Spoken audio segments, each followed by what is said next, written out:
Os recados são breves, prometo.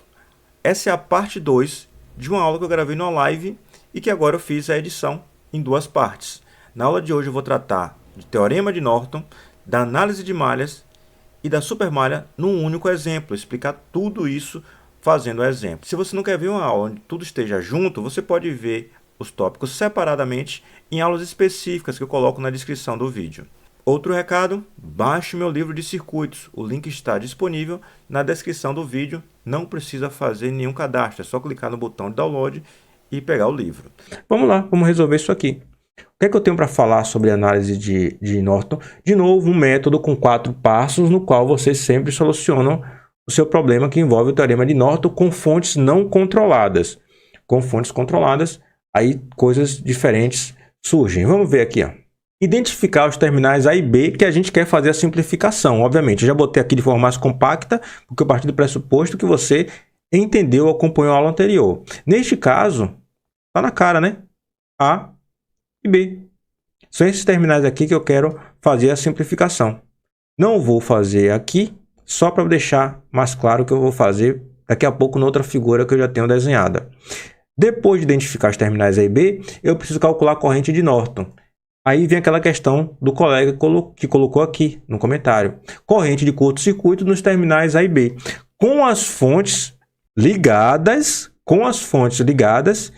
e somente com o circuito de interesse, sem a parte que você não quer simplificar. Somente a parte que a gente quer simplificar. E a gente vai querer simplificar é isso aqui, ó.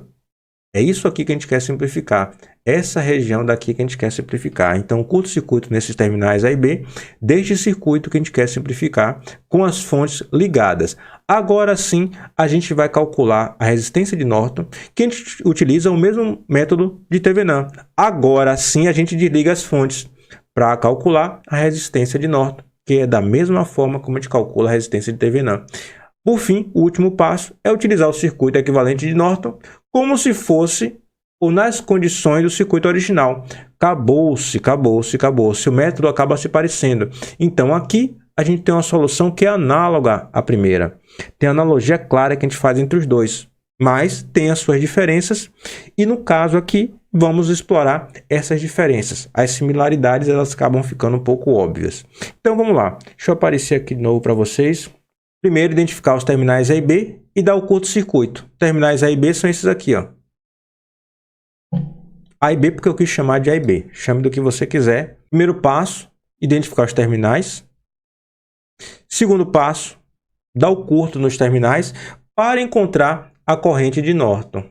A corrente de Norton é a corrente IAB. E isso aqui é a própria corrente de Norton. É um desenho que eu acabei não fazendo. Usar o equivalente de Norton. O equivalente de Norton é uma fonte de corrente em série, não, em paralelo. Se eu mantivesse aquilo lá, eu teria que pegar meu diploma e jogar no lixo. E aqui, e de Norton. Pronto. É este circuito aqui que você vai substituir todo aquele original. Pronto, entendido isso, os passos 1 e 2 eu já acabei de cumprir. E o passo 2, na verdade, estou fazendo, que é encontrar essa corrente de Norton. Vamos atrás dela, então. Que método você pode utilizar aqui? Poderia utilizar análise nodal, mas eu quero utilizar análise de malhas, porque eu já utilizei análise nodal antes. Então, eu venho aqui identificar minhas correntes. E 1, e 2, e 3. Aqui você vai sofrer um pequeno problema, um pequeno grande problema. Qual o pequeno grande problema que você vai sofrer? Acho que dá para aparecer aqui para te explicar isso.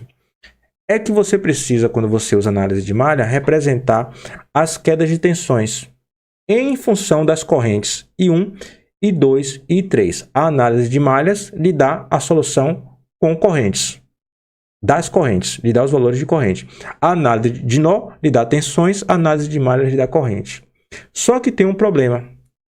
Se você tivesse uma fonte de corrente somente num ramo, que não dividisse uma malha com a outra, automaticamente você saberia a corrente que você está avaliando. Só que neste caso específico, você tem uma fonte de corrente entre duas malhas. E você precisa representar esta corrente em função portanto, da tensão. Só que é impossível você representar, porque aqui é sempre 50 amperes, independentemente do valor de tensão que surge nos terminais dessa fonte. Então você passa a ter uma complexidade. Já que você precisa representar as quedas de tensão no circuito, é impossível você descobrir a queda de tensão de uma fonte de corrente simplesmente olhando para ela por uma equação. Por que motivo? Porque independentemente do valor da tensão nos seus terminais, a corrente é sempre a mesma. Então você não consegue saber a priori como representar o valor dessa tensão. Por isso a gente utiliza o método da supermalha. Da supermalha, é isso mesmo. O que é que a gente faz? A gente desconsidera em nossa análise, note que a gente desconsidera na análise isto aqui, ó, este ramo. E depois, o que é que a gente faz?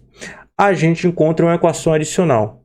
Supermalha, portanto, ao desconsiderar a presença desse ramo, a gente faz com que esse circuito aqui tenha uma malha maior, já que este ramo foi desprezado, esses dois ramos foram desprezados. O que é que isso significa dizer? Que você tem uma malha muito grande, que a gente chama de supermalha. Só que eu passo a ter esta malha e esta.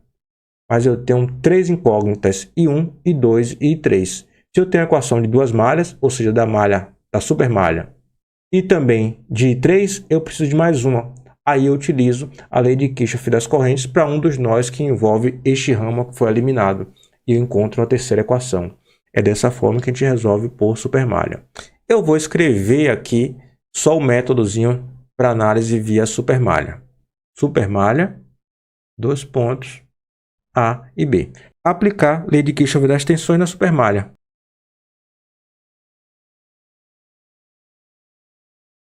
A outra que eu botei é aplicar a lei de Kirchhoff das correntes num dos nós do circuito retirado.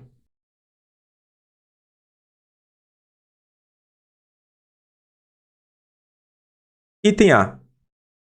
Aplicar a lei de Kirchhoff das tensões na supermalha. Acho que vale a pena eu redesenhar o circuito aqui, viu? Vale a pena sim. Vale a pena eu redesenhar.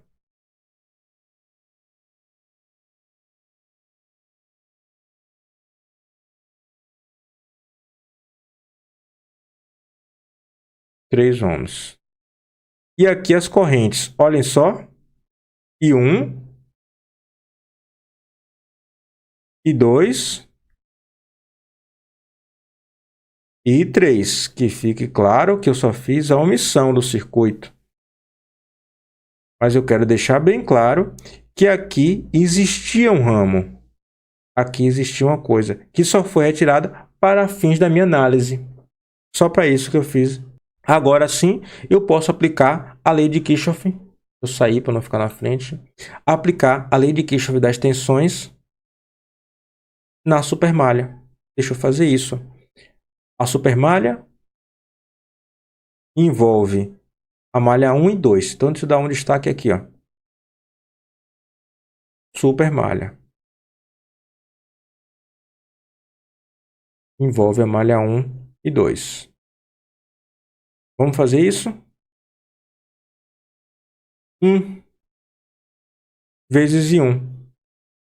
Agora eu continuo minha análise. 3 vezes I2. Passo pela fonte de 100 volts. Mais 100 volts. E agora eu passo pela resistência de 5 ohms. Mais 5 e 2 menos I3. Isso é análise utilizando a supermalha. O que é que eu preciso? Organizar essa equação. Vamos organizar essa equação?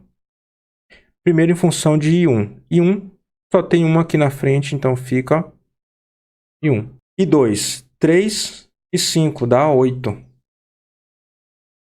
8 e 2. E 3. Só tenho aqui, ó, menos e aqui um 5. Então fica menos 5 e 3.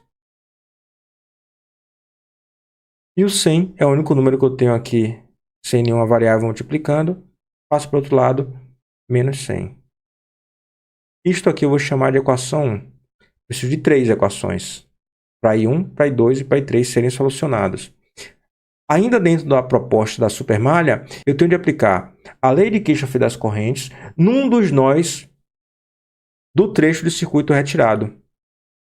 Posso escolher qualquer um dos nós. Eu tenho dois nós do circuito retirado, este e este.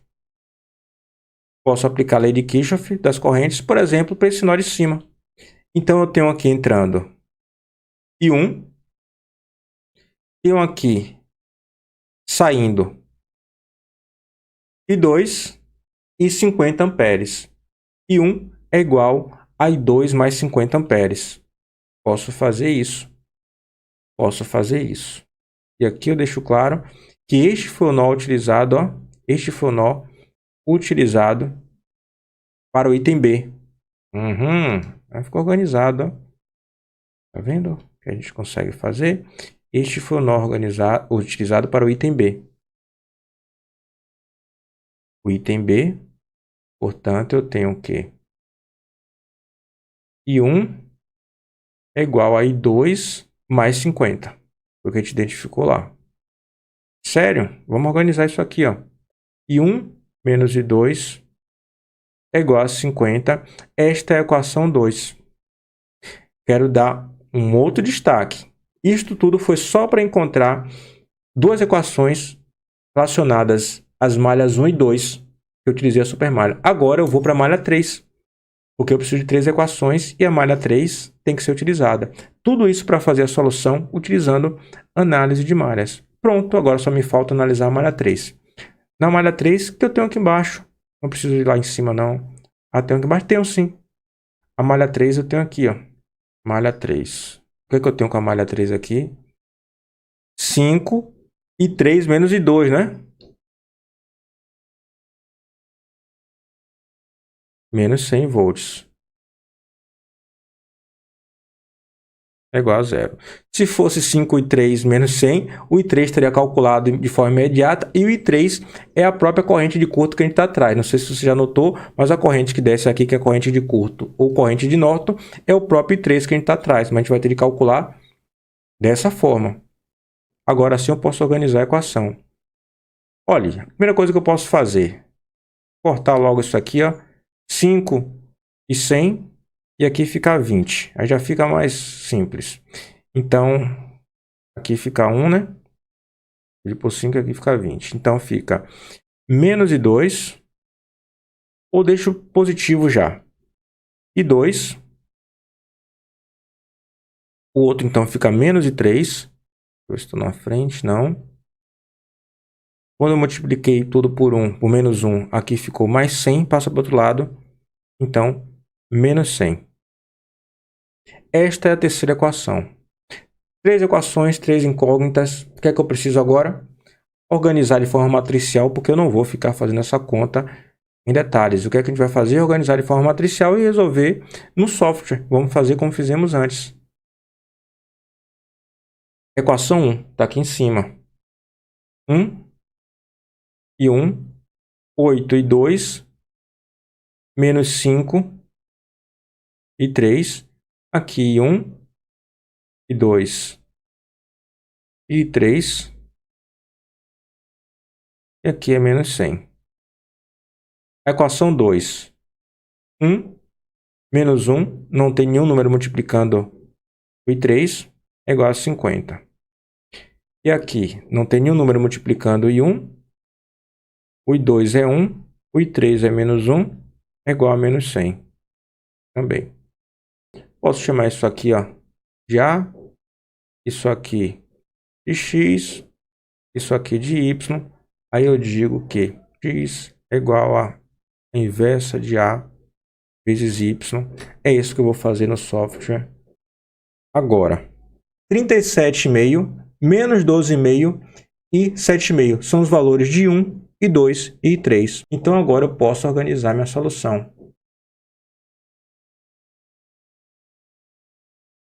Lembre qual é o problema original. O problema original era este aqui, ó. Deixa eu botar uma tela mais bonita. Era este aqui. Ou uma tela ainda mais bonita. Esta aqui. Era a gente pegar o circuito e calcular a potência na carga 1 e na carga 2. E para isso a gente fez a simplificação disso aqui utilizando o Teorema de Norton.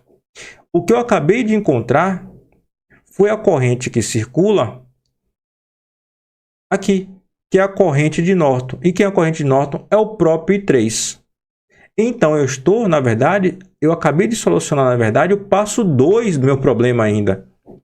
Eu solucionei apenas o passo 2, ainda falta o passo 3, o passo 4 e resolver de fato o problema, que é calcular as potências. Então temos algum tempinho aí, mas já mais perto do fim do que do começo. Então vamos lá, vamos calcular a corrente, vamos só descrever a corrente como sendo a corrente de Norton, só para ficar claro, ó. I de Norton é igual ao próprio IAB, neste caso é igual ao próprio I3. Então, I de Norton é igual a 7,5. E depois disso, vamos para o passo 3, que é encontrar a resistência equivalente de Norton.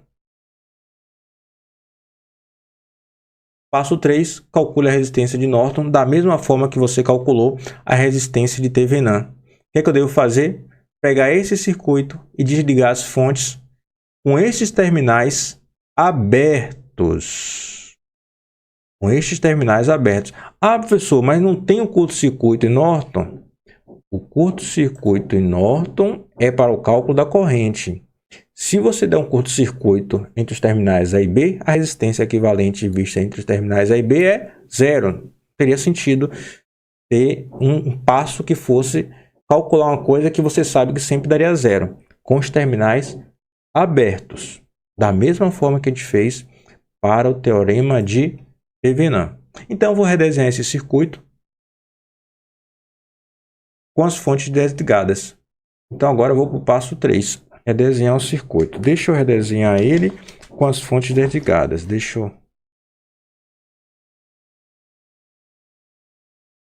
Terminais A e B questão. O que foi que você fez, professor? Deixa eu te mostrar. Eu deixei esta fonte aberta e curto-circuitei essa. Decore os valores. 3, 1, 3, 4, 5. 1, 3, 4, 5. E aqui fica aberto. Então, bora lá ver. 1, 3, 4, 5. Aqui fica aberto. Fonte de corrente aberta. Fonte de tensão curto-circuitada. O que é que eu quero? Encontrar a resistência equivalente vista por esses terminais. O que é que eu tenho aqui de cara que eu posso jogar fora? Essa resistência de 4 ohms. Aqui eu vou fazer de forma mais ágil, viu? Inclusive porque é mais simples. Me sobram, melhor dizendo, 1 e 3 em série. E se estão em série, o resultado disso aqui vai dar 4 ohms. 1 mais 3 dá 4. 4 vai estar em paralelo com 5 ohms. Multiplicação pela soma. 4 vezes 5. 4 mais 5. 20 sobre 9 ohms. Vamos botar RAB igual a R de Norton igual a 20 sobre 9. Vamos fazer essa conta, né? 2,22. 2,22. Este é o valor da resistência de Norton. Pronto. O passo 4 é praticamente um passo, vamos dizer assim, organizacional. Quer dizer o seguinte, olha, agora eu posso usar o que eu encontrei, o circuito que eu encontrei, como equivalente daquele circuito original. É só uma forma de organizar sua mente. Utilizar este circuito que você encontrou, que é o equivalente de Norton, como sendo igual ao circuito original. Aqui é 7,5 amperes e aqui a gente acabou de encontrar 2,22 ohms. E aqui os terminais A e B que a gente fez a substituição antes. A carga 1 para essa primeira carga acoplada. 1,30, a mesma de antes. E agora, depois, 5,300, a mesma de antes também. Então, para a carga 1, vamos encontrar a solução substituindo tudo isso aqui pelo equivalente de Norton. E depois, para a carga 2, a gente encontra a solução também. E aqui a carga. Como é que eu posso fazer para solucionar? Posso usar também análise de malhas. Vou botar aqui análise de malhas. I1 e I2. Para a primeira malha, I1 está determinado. 7,5 amperes. Isso para a malha 1. Para a malha 2, eu faço a minha análise aqui simplória. Começo pela resistência de 1 ohm, I2, mais 30, mais 2,2 aqui, ó, I2 menos I1, porque eu tenho I2 subindo e I1 descendo. 2,22 I1, 2,22 e 2 mais 1. Então é 3,22 e 2 mais 30, que está aqui sozinho, igual a 0. Isolar o I2. Eu não vou fazer direto não, porque quando eu faço direto eu erro. Ainda mais no finalzinho aqui, que minha mente certamente está cansada, ainda que eu não note o cansaço. 22. Aqui para o outro lado passa menos 30. E aqui passa mais 2,22 e 1. E aqui eu deixo que I2 é menos 30. Mais 2,22. E aqui eu já vou colocar o I1. Vou colocar de outra cor, só para dar o destaque. 7,5. A gente encontrou antes, ó. Sobre 3,22. Menos 4,15. E 2 igual a menos 4,15 amperes. Como é que a gente analisa isso aqui? Não foi pedida essa corrente 2, foi pedida a potência na carga 2. Então, vamos na carga 1, desculpe. Vamos calcular então essa potência na carga 1. E de que forma? Da mesma forma que fizemos antes. 1 ohm vezes a corrente I2 ao quadrado mais 30 volts vezes a corrente. Volto a te lembrar que aqui você tem um RE ao quadrado, que é a forma como se calcula a potência no dispositivo resistivo. E aqui você tem um V vezes I, que é a forma como você calcula a potência em qualquer elemento, mais especificamente numa fonte de tensão. Então, eu tenho esta operação aqui a realizar. E aqui vai surgir o valor de PC1, que a gente vai fazer a conta agora. Menos 7,19, menos 107,19 watts. O que é que isso quer dizer? Que essa fonte de tensão, desculpa, que essa fonte de tensão não, que essa carga, ela em vez de estar consumindo, está fornecendo. Pode estar no momento de frenagem de um dispositivo, pode estar num momento específico de alguma troca de algum componente, de uma operação diferenciada de manutenção em que o processo é invertido, mas essa carga nesse exato momento está fornecendo em vez de estar consumindo. Eu vou voltar aqui para a carga 2, escrever aqui para a carga 2, para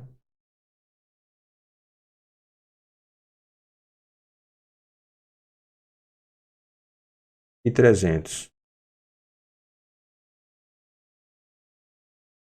Será que vai surgir alguma coisa diferente aqui? Será? Ou será que não? E 2. Mesmas equações. E 1 igual a 7,5. E aqui eu vou começar por essa resistência. Essa é para a malha 1 e aqui para a malha 2, né? Então eu tenho 2,22 e 2 menos 1, dessa vez eu não erro mais 5 e 2, mais 300 é igual a 0, já que eu vou ter o ponto original. Vou organizar.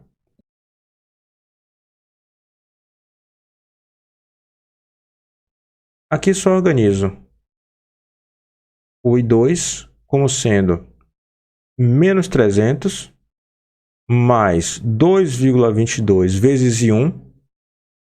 Aí já vou botar o valor de I1 aqui, ó. 7,5. E tudo isso sobre 7,22 menos 39,5. 4,25 amperes. Vamos calcular a potência? A carga 2 vai ser igual a 5 vezes I2 ao quadrado mais 300 vezes I2.